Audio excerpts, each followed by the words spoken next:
Hey, how's it going guys? It's Nate here. And Skyrim is the home to many colorful and diverse characters. From soldiers to shopkeepers to jarls, it seems that Elder Scrolls V has an endless number of faces to meet. But some of this land's inhabitants are better left avoided.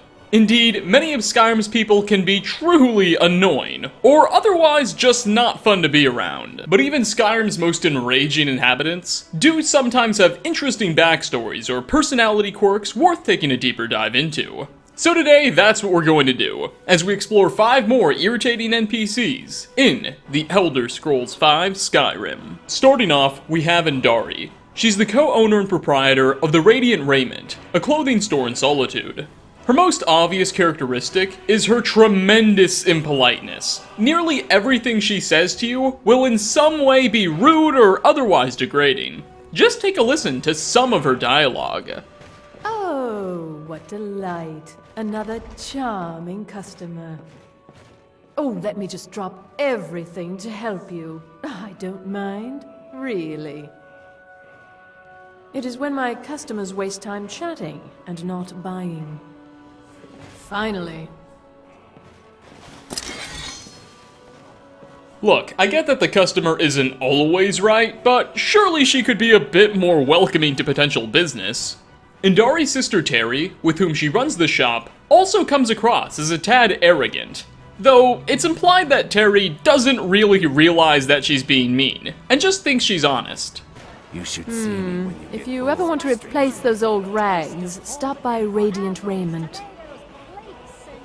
Nothing at all. It's very nice. If you want something with a little more style, however, you should come by our shop, Radiant Raiment. We could fix you right up. Indari, on the other hand, has no such excuse. Though, strangely, there are a couple of instances where Bethesda suggests that this seemingly graceless high elf isn't totally cold-hearted. For one, dialogue that can be overheard between Bryling, one of Solitude's Thanes, and her bodyguard Ernskar reveals the Altmer is capable of acting generous, if rarely. Milady, I'm pleased to inform you that you have a new gown for court, specially tailored by Madame Indari. Really? How did we afford that? Besides, I like the gown I already have. Madame Indari insisted.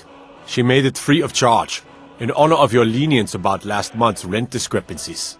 That was suspiciously nice of her. I thought she hated everyone. She does, my lady. But apparently she hates you just a little less than the others. Furthermore, should the Dragonborn complete the Bard's College questline and restore the Burning of King Olaf festival in the city, Indari's disposition towards the player will change to be slightly more friendly, and she'll even thank you for saving the festivities. So, while Indari is certainly an irritating and irritated character, she's not totally without her redeeming qualities.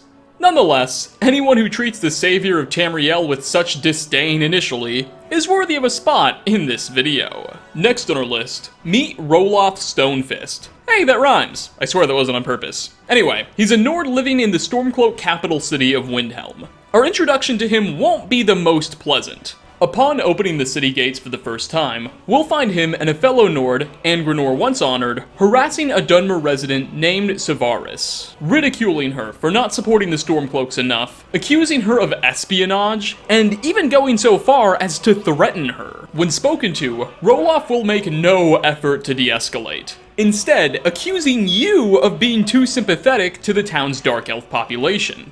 And if you are an elf yourself, he'll have special dialogue. The damn Grayskin. Go back to Morrowind. Don't like it? Too bad. This is our city. Ours! If you comment on his bad attitude, he'll dare you to brawl him, which is a neat little way to earn an easy 100 septims. Additionally, Rolloff may occasionally comment about how every night he pays a visit to the Grey Quarter, the Dunmer portion of the town, and quote, tells the elves how he feels about them. And sure enough, after sundown, you can sometimes find the man stumbling throughout the Grey Quarter streets, shouting not-so-clever epithets and being a bit of a nuisance. Go back to Morrowind, dark elf maggots. You're not welcome here. Get out of our city, Greyskins. This is Nordland. You like living in this filthy slum, dark elves? Maybe you should go back to Morrowind where you belong! We don't want your kind here, dark elves. I honestly find myself pretty impressed that Bethesda went so far as to write this NPC custom scripts and behavior patterns just to make sure he follows through on his commitment to annoying the Dark Elves. When he's not screaming at people, Rolloff can most often be found at the Candlehearth Hall, guzzling down some mead. Why am I not surprised? It's worth noting that Rolloff Stonefist is Galmar Stonefist's brother. You know, Ulfric's right-hand man. This is rather strange. As well, Galmar is a passionate Nord. He's a much more agreeable and level-headed fellow. Likely due to his relationship with Galmar, Rolloff is classified as an essential NPC. So, sadly, we can't really free Windhelm of his disruptions. Oh well. Hopefully he'll eventually find a hobby or something. Coming at number 3, we're actually going to pay another visit back to Solitude. Specifically, the Blue Palace, where we can meet Erikr. He's a Nordic Thane to the Jarl, and notably appears to be exorbitantly rich. He dresses well, has a huge home, and even has his own private mage that works on whatever projects Erikr assigns him. Speak to him, and the Nord makes no effort to hide or downplay his wealth. In fact, he brings it up at just about every opportunity he gets, and will even become a bit mad if you don't seem familiar with who he is. I'm a Thane. In the future, you may want to gain that information before talking with someone. Risk of looking like an idiot and all that. While certainly rather annoying, the true extent of Erikr's terrible personality can only be known if one plays through both the Thieves Guild and main quest lines. We learn through the Thieves Guild that he's involved in numerous smuggling operations that are actively harming the city he's supposed to be loyal to. And during the primary quest, Diplomatic Immunity, he'll be a guest at the Thalmor Embassy's party, where he comes off as quite enthusiastic about selling out to the Aldemary Dominion. Furthermore, we can even overhear some radiant dialogue between him and some of his employees that shows he's more than willing to play both sides of Skyrim Civil War to drive himself a nice little profit. Meleron, you lazy milk drinker. Have you finished studying the imports from Black Marsh? Indeed I have, sir. Daedric weapons for their armies, sir. Daedric material, but poor workmanship, like most of what we get from them.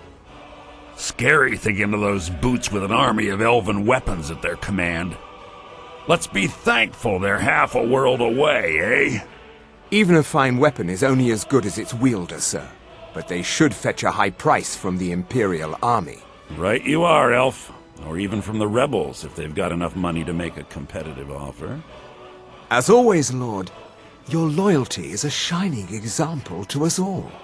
But this treacherous behavior pales in comparison to what Bethesda had in store for Erikr in a quest that was ultimately removed from the game. You see, in Skyrim's game data, there are a number of voice files, scripts, and other custom assets for a quest that doesn't appear in the game called Boethiah's Bidding. In it, the Dragonborn would be tasked by the Daedric god of conspiracies to assassinate Solitude's Jarl Elisif the Fair, and once you did so to complete the quest, Erikr would take her place on the throne. We don't know all of the details for sure, but some of Erikr's cut dialogue heavily implies that he would have known it was the Dragonborn who killed Elisif. But he would pardon you, letting you off the hook for the action, likely as a way of thanking you for helping him to rise politically. And perhaps he even played a part in the murder himself. Yes, I've heard about all that fuss. I myself know it's all a terrible, terrible misunderstanding. I'm quite sure you're innocent in all this. So sad what happened to young Elisif. Tragic, really. Such a young and pretty girl. Was in over her head, I'm afraid. This one time only, I'll grant you special immunity for any past transgressions, real or perceived. But going forward, I'm sure you realize that your fate is in your own hands, and the law cannot be bent for personal friendships. But we should be done with murders in the Blue Palace. I've stepped up security around here. Thankfully, after diplomatic immunity has been completed, and Erikr has played his part in the Thieves Guild, he will no longer be an essential character. And then, and only then, can we send this devious Nord to be judged by his gods. For 4th spot, Dagain is a Breton beggar and heavy drinker who spends his days stumbling about Markarth, capital of the Reach. While the streets of just about every city in Skyrim has a beggar or two, Degane is unique in just how utterly rude he is. He doesn't just ask that you spare a septum or two, no, Degane demands it. Even after helping the guy and giving him some charity, he'll reward your generosity by telling you to get lost most of the time. And you're not the only one he targets. Degane can often be heard arguing with the town's various citizens and merchants in an equally derogatory fashion. Alms. I said alms, you backbiter. Give a crippled worker a helping hand. What did you say to me, Reachman?